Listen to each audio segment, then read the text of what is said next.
Bismillahirrahmanirrahim. Assalamualaikum warahmatullahi wabarakatuh. Alhamdulillah, wassalatu wassalamu ala rasulillah wa ala alihi wa ashabihi wa man tabi'ahum bi ihsanin ila yaumiddin. Wa ba'd.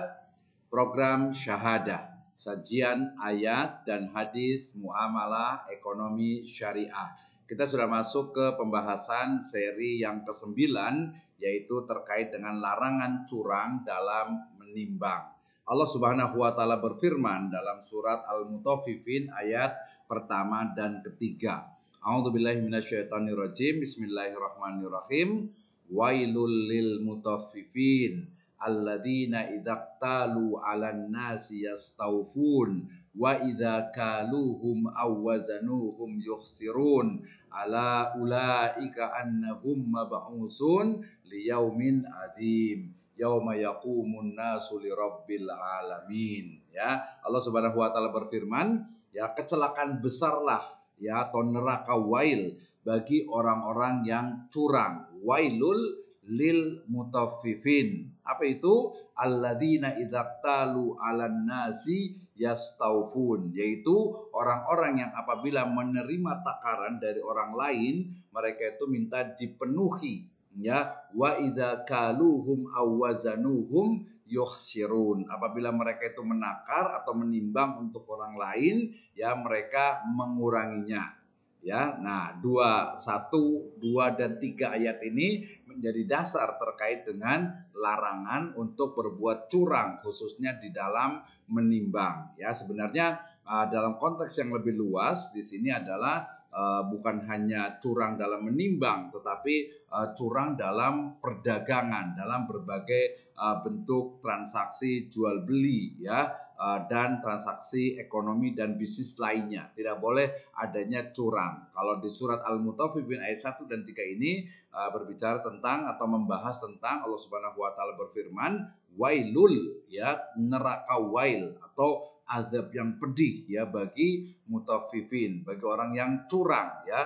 Kenapa? Karena ketika mereka itu ya membeli misalnya gitu, ya, pengennya itu timbangannya itu betul-betul pas, kalau perlu ditambahi gitu, ya. Dan juga ketika mereka membeli sesuatu pokoknya harusnya dapat bonus gitu, ya, dapat sesuai dengan betul-betul benar lah gitu, ya. Tetapi sebaliknya, ya, ketika mereka itu menjual gitu, ya, maka kemudian mereka justru mengurangi timbangannya. Ketika mereka menjual ternyata justru malah mengurangi dari kualitas barang, produk atau jasa yang dijual belikannya. Nah, ini ada termasuk kecurangan, dan ini jelas dalam Islam itu tidak diperbolehkan, ya, atau dalam bahasa fikih itu adalah haram, ya. Kemudian, ya, ayat ini juga didukung oleh hadis dari Nabi Shallallahu Alaihi Wasallam. Ini riwayatnya An-Nasai dan Ibnu Majah, dikatakan lamma qadima Nabiyyu Shallallahu Alaihi Wasallam bil Madinah atau bil Madinah kanu man akhbasan nasa kailan fa anzalallahu wailul lil mutaffifin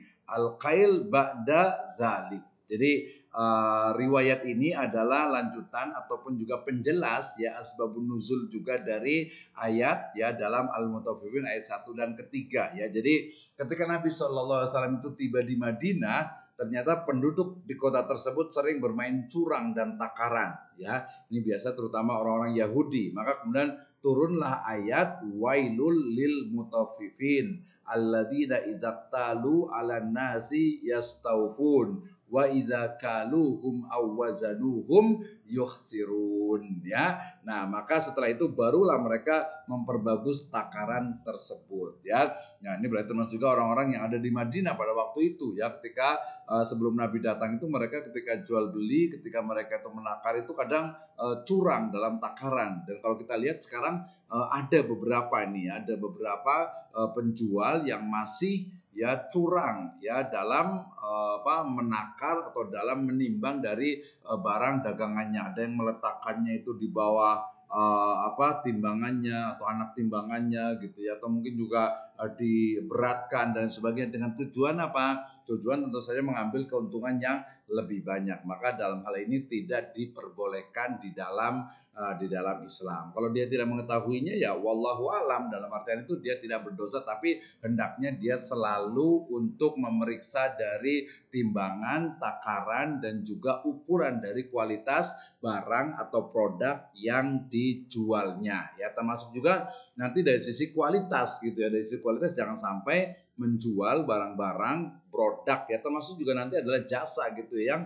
yang menipu atau yang tidak sesuai dengan yang ditawarkan atau yang ada di gambar atau mungkin yang ada juga di iklan gitu ya, yang ada disampaikan dan lain sebagainya. Maka merujuk kepada ayat dan hadis terkait dengan larangan berbuat curang di dalam perdagangan ya, maka dapat diambil beberapa faedah atau manfaat ya. Yang pertama adalah ancaman neraka wail bagi orang-orang yang curang dalam menimbang dan juga curang dalam ya berekonomi dan juga berbisnis, berwirausaha ya. Kemudian yang kedua adalah neraka wail adalah sebuah lembah di neraka yang disediakan untuk menyiksa ya para pedagang yang berbuat curang dalam menimbang ya. Jadi orang yang curang dalam berdagang gitu ya, mereka akan dimasukkan ke dalam neraka wail, sebuah lembah di neraka sana gitu ya. Naudzubillahi min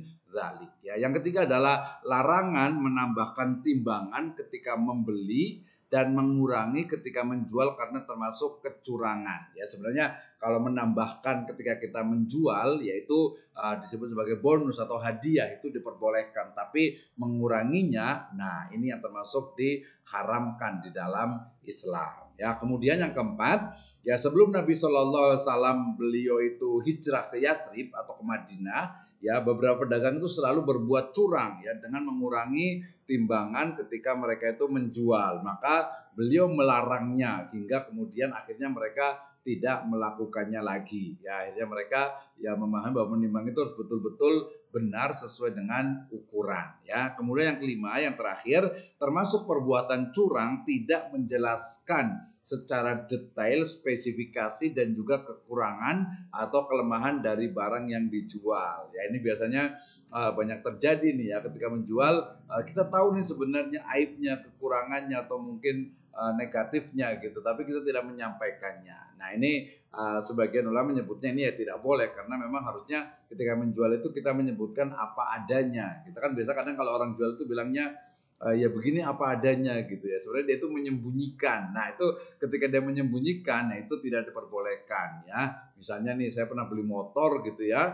Nah ternyata baru tahu ketika ternyata ban yang bagian belakang itu adalah vulkanisir gitu. Artinya ban yang memang bukan baru, artinya bukan yang ban yang bekas gitu ya. Nah walaupun ya saya paham lah bahwa itu memang bagian dari kualitas, karena harganya memang mungkin murah. Nah kalau antarodin, kalau saling ridho misalnya gitu, dan itu tidak sesuatu yang besar gitu ya, maka itu diperbolehkan. Tapi kalau pihak pembeli ya, pihak pembeli itu ingin klaim, maka ya itu tentu saja diperbolehkan ya. Mudah-mudahan Allah Subhanahu wa taala menghindarkan kita semuanya dari perbuatan berbuat curang dalam jual beli ya, sehingga apa yang kita lakukan dalam jual beli itu menjadi mabrur dan menjadi amal soleh di sisi Allah Subhanahu wa taala. Demikian program syahadah, sajian ayat dan hadis muamalah ekonomi syariah. Assalamualaikum warahmatullahi wabarakatuh.